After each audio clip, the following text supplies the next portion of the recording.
All right, some nice repairs there.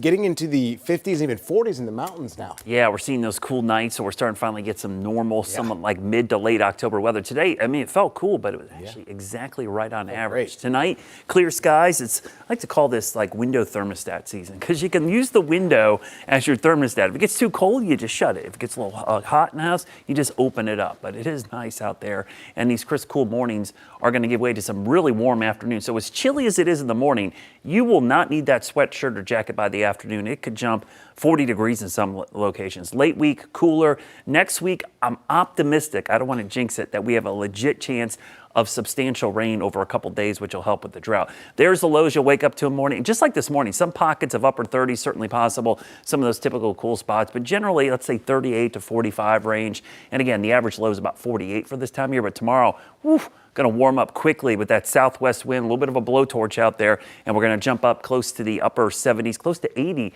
in a few neighborhoods. And if you're 39, you get to 79.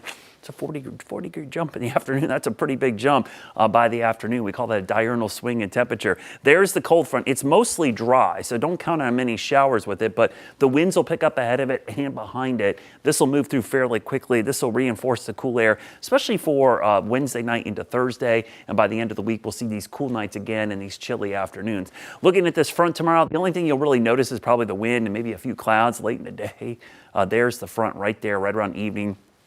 Could there be an isolated shower? Sure. We'll keep a 20% chance. That's probably the best chance you're going to see this week. And as we go towards the end of the week, really dry as that northwest flow takes over. Just to show you how little rain there is, the rain we had Sunday was almost nothing. This is even worse. I mean, most areas, maybe a trace to 1/100th of an inch, just enough to say maybe it rained. And when we look at the 7-day rainfall forecast, it's not great news. So basically between now and next week at this time, I don't expect much rain. But after that, the middle of next week, we could see some changes. Here's a look at that 5-day rainfall forecast. And again, tomorrow might be a 20% chance, and even that doesn't look all that great. But we start looking down the road, we'll see if we see a system develop closer to us by the next week. There's our next tropical system. This will likely be Melissa by the time you wake up tomorrow. This is going to be a non-issue for us because of the same fronts that are heading our way. It's going to get picked up and moved to northeast, but Hispaniola, area to Haiti and Dominican Republic, we're going to have to watch very carefully. Next week, the reason we're optimistic for rain, you'll see this dip in the jet stream